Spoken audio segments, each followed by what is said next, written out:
नमस्कार, आप मैं आपके साथ राशिद कमाल। इस वक्त हम लोग भारत के सबसे हॉट सीटों में से एक रायबरेली में हैं और यहाँ से राहुल गांधी चुनाव लड़ रहे हैं। वहीं जो पूरी देश की नज़र रायबरेली पर अब टिकी हुई है कि आखिर राहुल गांधी यहाँ से जीतेंगे। अगर जीतते हैं तो कितने वोटों से जीतते हैं, क्या मुद्दा है रायबरेली के लोगों का, क्योंकि कहा जाता है कि कांग्रेस का गढ़ है ये।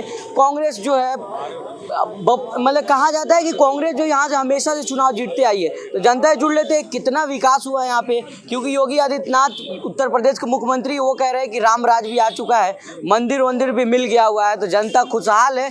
उत्तर प्रदेश में सब कुछ सुख चैन से जी रहे हैं लोग। तो बातचीत कर लेते हैं। सबसे पहले आप ही शुरू करते सर, क्या कहना चाहेंगे? योगी जी तो कह रहे हैं उत्तर प्रदेश में राम राज आ गया हुआ है, रायबरेली में क्या माहौल देख रहे हैं? राहुल जी भी आ गए हैं। बात ये होती ना कि अंधा आंख पाए तो जो है बात करे।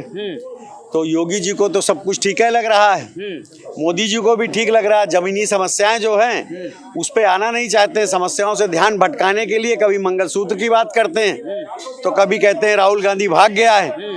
राहुल गांधी अमेठी से 3 बार सांसद रहे हैं, स्मृति ईरानी को हरा भी चुके हैं 1,08,000 से पहली बार। तो भागे नहीं है, ये भी उनका घर है, वो भी उनका घर है। एक जगह से खुद लड़ रहे हैं, दूसरे जगह से कांग्रेस का एक कार्यकर्ता सिपाही जो उस परिवार का निष्ठावान है, हनुमान है उस परिवार के, समझिए KL शर्मा जी, वो लड़ रहे हैं। और उनसे भी स्मृति ईरानी हारने जा रही हैं, बिल्कुल हारने जा रही हैं, क्योंकि आक्रोश बहुत है जनता में। उन्होंने रायबरेली के लिए भी कुछ नहीं किया।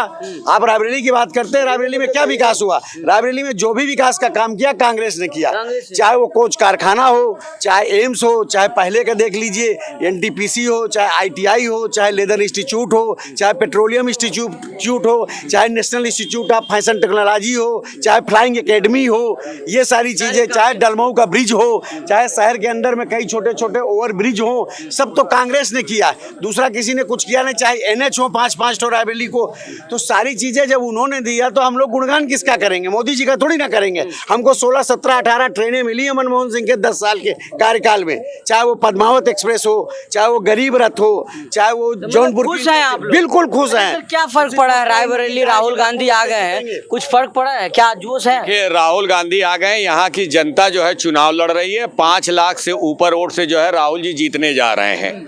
मोदी जी 2014 में आए थे, जनता ने उनके ऊपर विश्वास किया, रायबरेली ने भी विश्वास करके वोट दिया।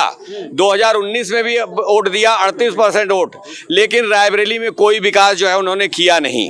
जो विकास है सारा कांग्रेस का किया हुआ है। आज 2014 से 24 10 साल में मोदी जी की असलियत पूरी जनता जान चुकी है कि ये झूठ बोलते हैं, फरेब हैं। और तो किए ना कुछ काम। योगी जी एक अच्छा काम किए, जो गुंडों को जो है हटाए, अच्छा काम किए। जो काम अच्छा किए वो अच्छा है। मंदिर भी बनवा दिए। देखिए, मंदिर तो जनता ने बनवाया, मंदिर ने जनता ने बनवाया, क्योंकि जनता बोलने लगी थी कि मंदिर तो बनाएंगे और तारीख नहीं बताएंगे। तो इनको मालूम चल गया कि जल्दी से मंदिर बनवा दो, नहीं तो फिर हार जाएंगे। तो जनता ने मंदिर बनाया, उसका श्रेय ले रहे हैं। मोदी जी उद्घाटन करने गए अधूरे वाले मंदिर का, लाल कृष्ण आडवाणी, उमा भारती, विनय कटियार, जो लोग मेन मंदिर में थे उनको कहीं जगह नहीं मिली। और कैमरे में आपने देखा केवल मंदिर जी में भगवान राम की तरह चले जा रहे हैं मोदी जी। तो ये पूरा नाटक इनको बहुत अच्छे से आता है। पिक्चर में पहले रोल कर चुके हैं नाटक कंपनी में, तो वो पूरी हिसाब से चलते हैं। और 24 में क्या होगा? 24 में भाजपा जा रही है। 2 मत का चुनाव होने के बाद आप देख रहे हैं कि मोदी जी किसी चीज की बात नहीं कर रहे हैं। मुसलमान, हिंदू, इंडिया, पाकिस्तान। अभी मोदी जी कह रहे थे ना कि 140 करोड़ जनता के हम परिवार है मेरा। अगर आपका वो परिवार, अगर आप सच बोल रहे हो तो परिवार वालों को लड़ाने का काम क्यों कर रहे हो भाई? अरे वो तो कह रहे सबका साथ। तो हर चीज ना वो कहते कुछ और है, करते कुछ और है। उनकी नीयत सही नहीं है, इसलिए जो भी नीति बन रही है गलत बन रही है और सबको नुकसान हो रहा है। आज इन्होंने शुरुआत कर दी आर्मी में 4 साल की अग्निवीर का, अब शुरुआत हो गई। अब कॉन्ट्रैक्ट बेसिस पे नौकरी आर्मी में भी ये देंगे, जो है सबकी नौकरी छीन लेंगे और केवल अंबानी अडानी का अपना सब होगा। सब लोग कॉन्ट्रैक्ट बेसिस में मजदूर वाली नौकरी करें, यही होने वाला है। एक बार तो इधर आइए सर, क्या नाम हुआ आपका? 400 में हार है उनकी, हार है केवल 400 में। आपकी मोदी की गारंटी विश्वास है जनता को। कौन सा है? असली गारंटी तो राहुल गांधी युवाओं को दे रहे हैं। 1 लाख के अप्रेंटिसशिप दे रहे हैं, हर ग्रेजुएशन किए हुए लड़कों को 1 लाख रुपए दे रहे हैं। हम लोग बेरोजगार हैं, मैं BA किया हुआ हूँ, 3 साल से बेरोजगार घूम रहा हूँ, न नौकरी मिल रही है न पैसा है। पापा पकौड़ा तलिए ना, कह रहे थे प्रधानमंत्री। अब पकौड़ा तलवा रहे हैं। अब बताइए देश के युवाओं को निर्भर बने हाँ? आत्मनिर्भर बनवा रहे हैं। देखिए पानी जो है नाली से जो है गैस निकलवाने का काम कर रहे हैं। ये देश के प्रधानमंत्री को इस तरह बात करना शोभा देता है कहीं से? और बता रहे अभी तक तो ये 400 पार चिल्ला रहे थे। 2 चरण के चुनाव के बाद से 400 पार के जो गुब्बारे थे क्या वो फूट गए हैं? अब अपनी विकास पे चुनाव लड़िए ना। आप 10 साल मंगलसूत्र बचाओ अब अपना। जब वो अपनी जो है धर्म पत्नी को नहीं संभाल पाए, वो मंगलसूत्र दूसरों के संभालेंगे। कह रहे मंगलसूत्र बचाने के लिए कह रहे हैं प्रधानमंत्री जी मंगलसूत्र के इसलिए कह रहे हैं कि ये डायरेक्ट हिंदू मुस्लिम का हिंदू और मुस्लिम मंगलसूत्र पे है। हिंदू और मुस्लिम कर रहे हैं इनडायरेक्टली। मेरा कहना है मोदी जी तुम क्या जानोगे कीमत मंगलसूत्र की। मोदी जी तुम क्या जानोगे कीमत मंगलसूत्र की। तुमको केवल कीमत मालूम गोबर की और मूत की।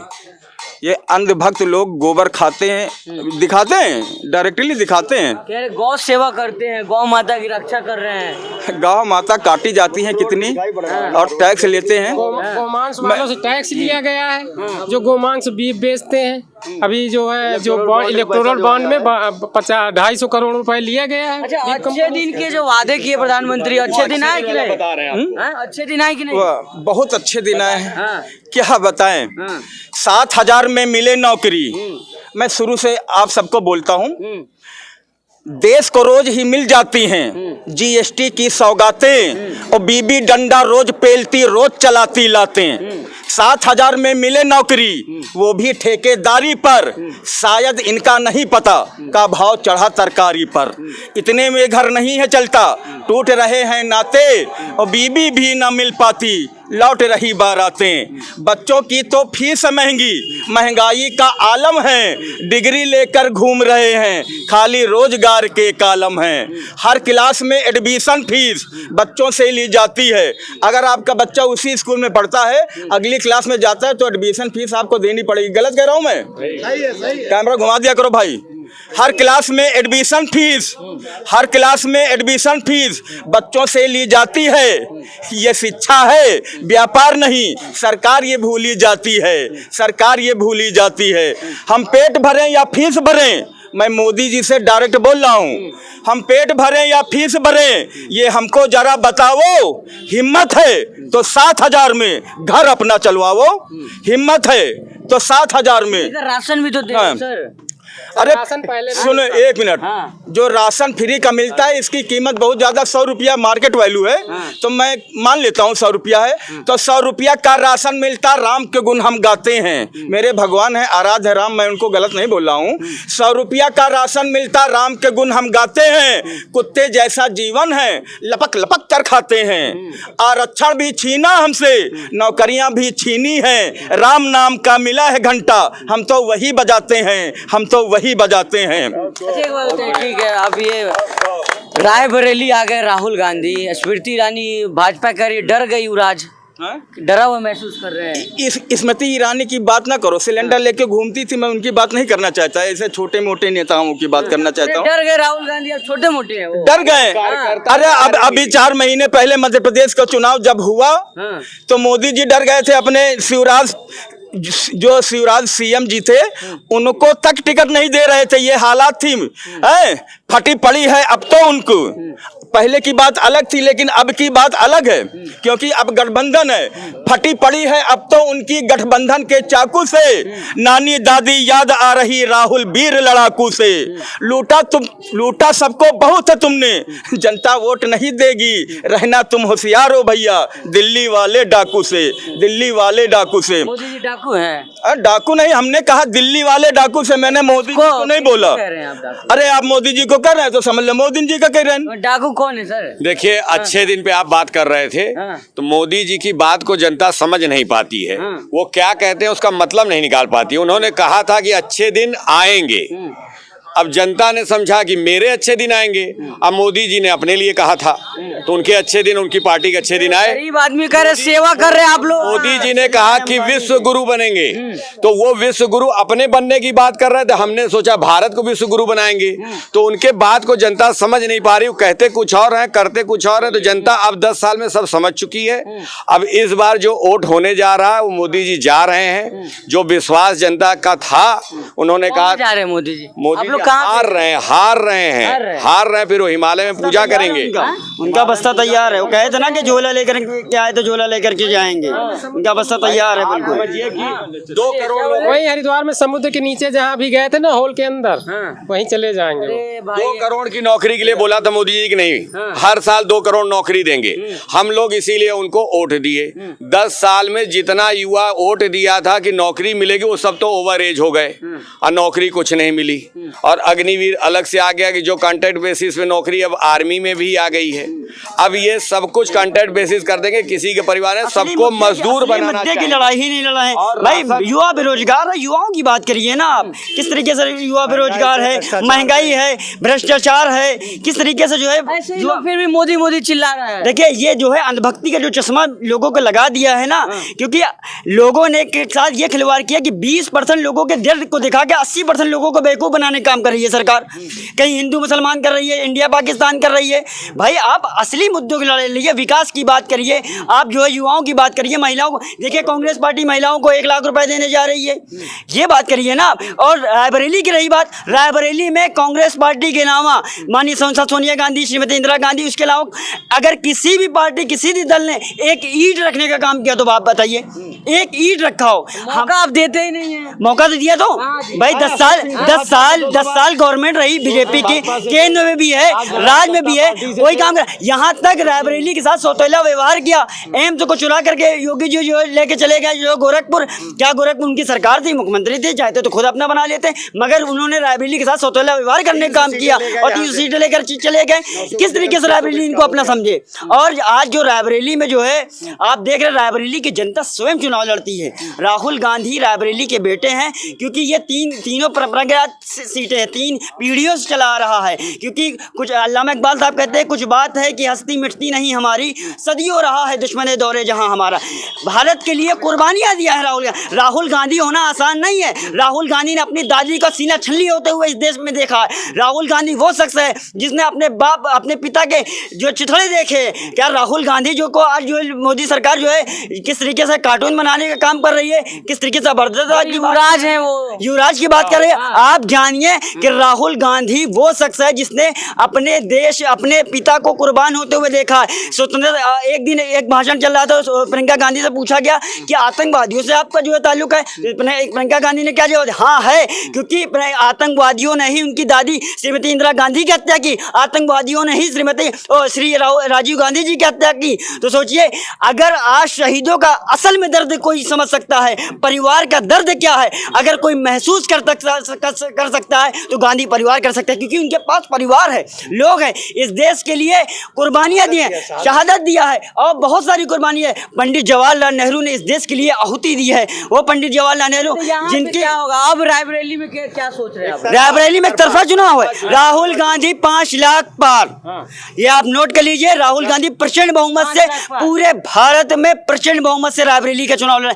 राहुल गांधी अगर दोबारा ना भी आए तब पर भी वो 5 लाख पार चुनाव नामांकन कर दिए, जीत जाएंगे। रायबरेली मलिक मोहम्मद जायसी और यहाँ पे रामचंद्र जी का जो है हमारे गद्दों के वो थे, उनका ये जरूर है। लेकिन यहाँ पे इतने जोश में होश खोने वाले लोग नहीं हैं। इस रायबरेली में सन 1952 से लगातार कांग्रेस का वर्चस्व रहा है, लेकिन सड़कें आप देख लीजिए 3rd क्लास की हैं। हर चीज़ में यहाँ पे सिर्फ रायबरेली की जनता को ठगा गया है। ठगा है, कांग्रेस ने ठगा है। लड़का इतना तारीफ कर सर, रहा है। सड़कों का काम स्टेट गवर्नमेंट का, स्टेट गवर्नमेंट कांग्रेस की नहीं थी, ये स्टेट गवर्नमेंट का काम है। कुछ अभी रायबरेली में हाल ही में हुआ सेमीफाइनल का चुनाव हुआ। सेमीफाइनल हम लोग उसको मानते हैं, नगर पालिका का चुनाव। नगर पालिका के चुनाव में बड़ी बड़ी रैलियां हुई, यहाँ से हर पार्टी की जमानत जब्त हो गई और कांग्रेस ऐतिहासिक वोटों से यहाँ से काम ही नहीं हुआ है, बिना काम हुए ऐतिहासिक। देश के मुखिया आ गए, पूरी मंत्रिमंडल चली आई, मगर जमानत नहीं बची, जमानत नहीं जब बची। कांग्रेस का एक अदना सा कार्यकर्ता शत्रुघ्न सोनकर प्रचंड बहुमत से जो है चाचा कह रहे कुछ काम ही नहीं हुआ, धोखा दिया है गांधी। देखो चश्मा लगाया गया इनको चश्मा लगाया गया। अभी भी नहीं हो रहा है। ये शत्रुघ्न सोनकर मोहम्मद इलियास जो कभी जो है यहाँ के नगर पालिका अध्यक्ष थे, उनके बलबूते पे जीते हैं। और यहाँ पे 4 मई को हम लोग दिखाएंगे कि क्या जनमत होता है, रायबरेली की जनता क्या चाहती है। राहुल गांधी को क्या चाह रहे हैं अब? वापस करना। राहुल गांधी ने जब अमेठी में कोई कार्य नहीं किए तब वहाँ की जनता ने भगाया। वायनाड गए, वायनाड में कोई भी कारण रहा हो, रायबरेली में भरने का सिर्फ उनका पारिवारिक संदेश देना नहीं है।